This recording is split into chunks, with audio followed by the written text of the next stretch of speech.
I remember when my first child was born in 1983, the end of 1983. Excuse me.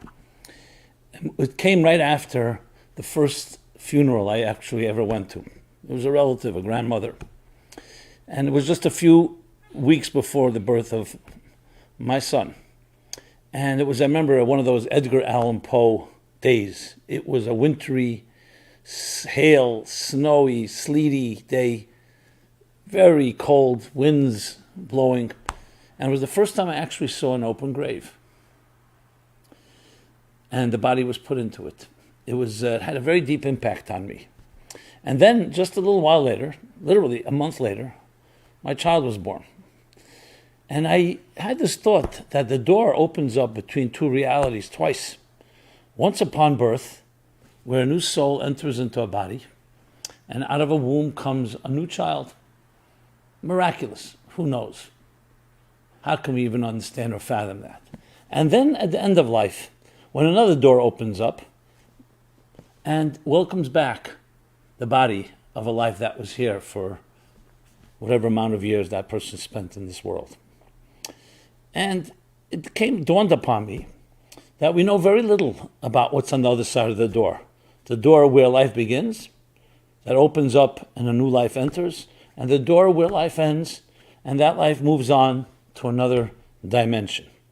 But today, basic physics tells us that nothing disappears. All matter turns into energy, and energy can be converted back into matter. So, just like when you burn a piece of wood in a fire, the wood may no longer be there, but the energy that it generates is there. And even when the fire burns out, somewhere it remains in the stratospheres, in the cosmos. And when you think of it that way, and you get yourself out of the narrow box, you come to realize a very important realization. As someone who's been called upon to console and comfort many people, and always very difficult when you have to deal with someone who's going through a loss, a death. And until my father passed away 15 years ago, then firsthand experience, it changes everything, to be honest. So people would always ask me, and still ask me, where does a soul go to after we die? Where's the soul of my father, of my mother, of my relative, sometimes unfortunately, tragically, of a child, of others? Where does it go to, if anywhere? Are they at peace? One of the big questions people ask. And I was always at loss of words, not knowing really what to say. What do you say? Did I really know where it goes? No, I couldn't answer that question. But then something struck me, an epiphany, and I realized something that always bothered me about the question. The question itself is based on a premise, and that premise is, we are where it's at. We're like the center of the universe. We're where it's at, and we're wondering, where does the soul go to? Maybe that axiom, maybe that assumption is wrong. How do we know where we are, where it's at? We only know where we are right now, but we don't know necessarily all of reality. And I began to respond with a somewhat of an almost ridiculous analogy, an imaginary conversation, a dialogue between a refrigerator and electricity. So the refrigerator asks the electricity, where do you go to when they pull the plug? The electricity responds incredulously, what kind of chutzpah, what nerve do you have to ask me such a question? You're a little box. They just invented you 100 or 200 years ago. They figured out how to generate me electricity, get me confined in this box that you are, and you refrigerate food. And now you think you're the center of existence. You're asking me where I go? I've been here long before you were ever invented or created. I go back to my natural place, which is beyond time and space that you'll ever know. All you know is your box. So I go back to the place where those confines don't limit me. Now, could the refrigerator understand that? Most likely not. And then anyone who I've ever said this to, believer or not, said, of course, makes total sense. If that's the case with electricity and the refrigerator or any appliance, then how much more so with the mysteries of life and death, soul and body. So the body is a box, yes, And while we're alive, we experience life in many different ways: biological life, emotional life, intellectual life, transcendent life, whatever, however one defines life. And then at some point, the plug is pulled. The electricity, however you define a soul, is no longer attached to the body. So the body can be completely intact, the refrigerator can be intact, but there's no juice. There's no electricity. Therefore, it's not functioning as a refrigerator. And to ask the question, where do you go? We can ask the question, but the answer is obvious.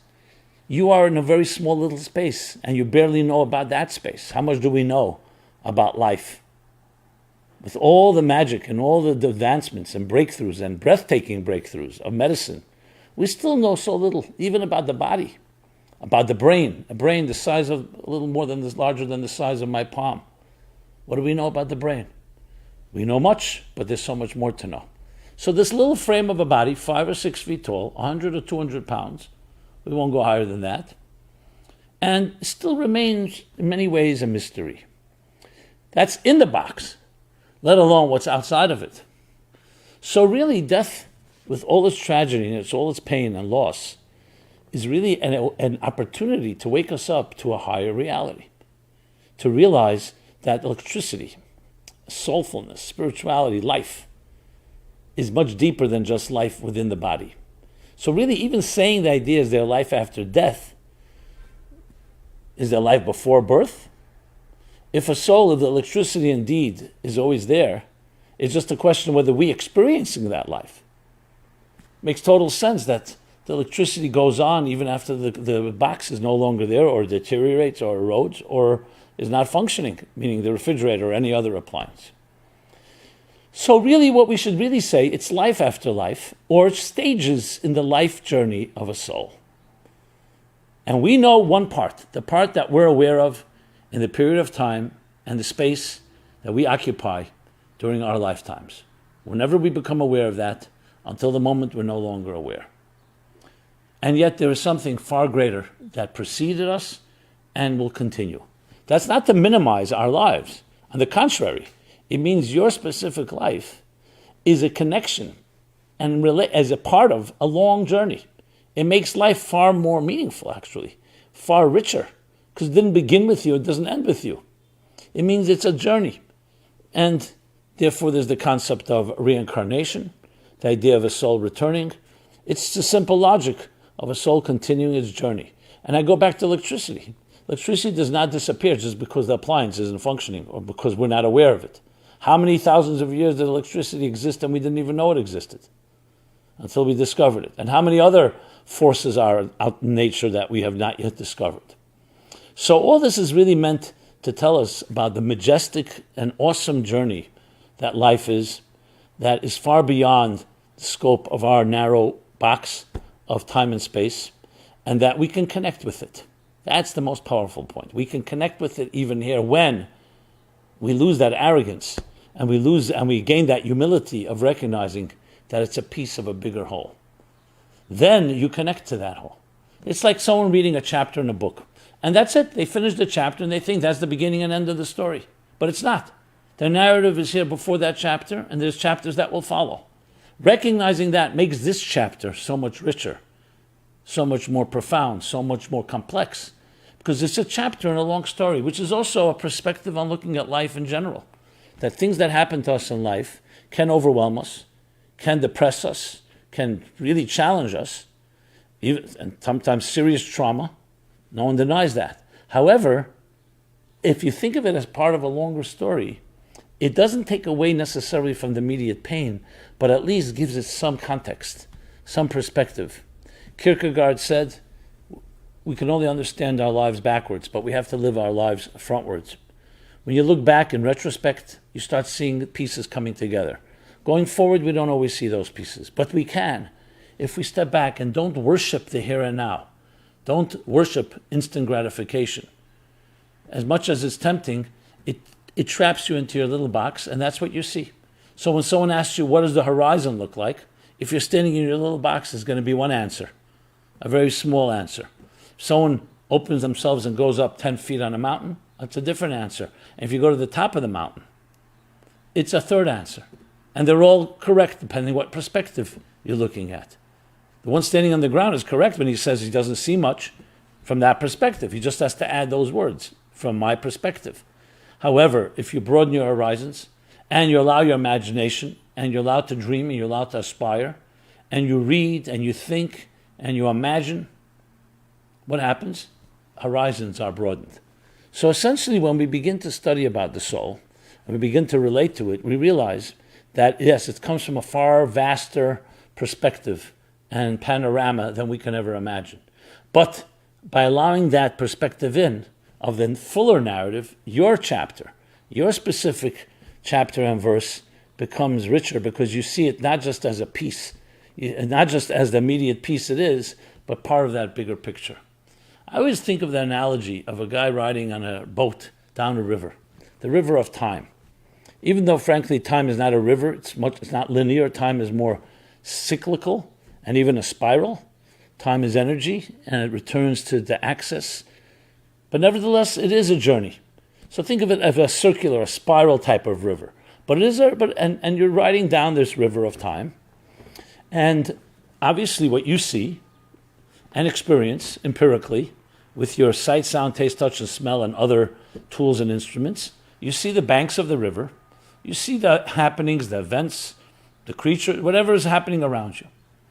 And as good as your eyesight may be, you see far, you can see a little further, you see back, but there's a limit how much you're going to see. Now, you know, yesterday you were on the river a little earlier, you saw things that you didn't see today. And tomorrow, as you travel further, you're going to see more things. Is there a way to see the whole picture? Well, you could imagine it, but there's a way. Imagine now a bird that's flying, a bird's eye view, sees the entire picture, sees the entire river, sees the bank yesterday and before yesterday and so on, and sees where it's headed. Now to take the next step of the analogy. This little bird flies and lands on your shoulder, right there on the boat. So now what do you have? You have your perspective as you're on the boat, but now you have the bird speaking to you, whispering to you about the broader perspective. The bird is the soul. The body is the person on the boat. Bodies, like any physical entity, can only experience time and space as it knows it. That's its ability. And that's what it's supposed to be focusing on, the here and the now. A little sense, a little context, a little perspective, because you can see a little wider, broader, but not the full bird's eye view. The bird, the soul, has the capacity to see a bigger picture. So if something happens in your life, whether it's a joyous event or it's a sad event, the body will tell you right now, be happy. Right now, be sad. The bird, the soul, will tell you, yes, you're entitled to be sad or happy, but remember there's a bigger picture. The story is not over. The chapter is not over. The boat is continuing to ride. And time and space, therefore, even though we're limited there, but you're not only a box, you're not only a refrigerator, you're also the forces beneath the surface. And when you connect to that and you live a soulful life, in other words, not living a life distracted or seduced by the here and now, but by a bigger picture. What are the long-term results of my behavior, of my actions? By a certain value system and standards. You are connecting yourself to the bird, to the soul, which gives you the bigger picture, which in turn informs your smaller picture. So it's not denying the smaller picture. It's not denying the box or the refrigerator. It's informing it that there's a lot more going on. This is why we're told, there's a verse, a beautiful verse, a very sad but beautiful verse in Ecclesiastes, in Kohelet. King Solomon says, "V'hachai yitna libay," that the living shall take to heart. That when there's a death, a passing, the living shall take to heart. What are they taking to heart? It's an opportunity when you suddenly see the crack open up, the door open up, and the mystery of the beginning and end. It's not just an opportunity, it's a responsibility to take to heart. Don't be arrogant in your moment. Be humble. Recognize there's a bigger picture. Accountability, sensitivity, seeing that there's more than meets the eye. And that indeed the soul does continue on. It's painful because we cannot connect on our terms, but the soul does continue on and its journey. And when you do something soulful, especially in the name, and honoring the departed soul, you're actually creating a channel between body and soul. Your life, as you live according to and in spirit of the legacy and the values that the person, your loved one, has passed, what you're doing is you're continuing to channel the soulful energy into the boxes of this material world. And that's where the real power lies, the potency. Not just that we connect on a spiritual level, that even this material world, with all its limitations and all the confines and parameters of time and space, can actually be elevated to a more soulful and spiritual place. It's like teaching the refrigerator about electricity, and the refrigerator listens and says, interesting, there's more to reality than I would know. And not just listens, but lives a life accordingly. That's when you know your life is taking on a deeper shape and form. When you're not a victim of circumstances, where you're not just defined by the here and now, where time and space don't control you. Yes, we live under the guidelines and the rules of time and space, but they don't control you because you can do things that are timeless and spaceless, which means you can do something that has eternal impact. Not temporary, not impermanent, something that has permanent impact. In a kind word you say, in a good deed, in a good thought. These things generate energy, and that energy can last forever. There are people who, even when they were alive, people couldn't wait for them to leave this world because they were tyrants, they were cruel, they were hurtful. There are people who are not here for thousands of years on this earth, and we remember them with love. So there's a statement that says, the wicked, even in their lives, they're called dead. And the righteous, even in their deaths, they're called alive. Why? Because living is not just biological living, it's not just breathing, it's not just a heart beating. It's the effect you have on people's lives. And yes, there are people that lived 3,000-4,000 years ago, Abraham and Sarah. And we talk about them as they were here today, because we talk about their kindness and their generosity and the families they built and the legacy they left us. And then there are people that are right now existing, and yes, they're here and they may be powerful and influential, but will that last? Will anyone remember them 3,000 years? Will anyone remember them a day after? Will anyone want to remember them?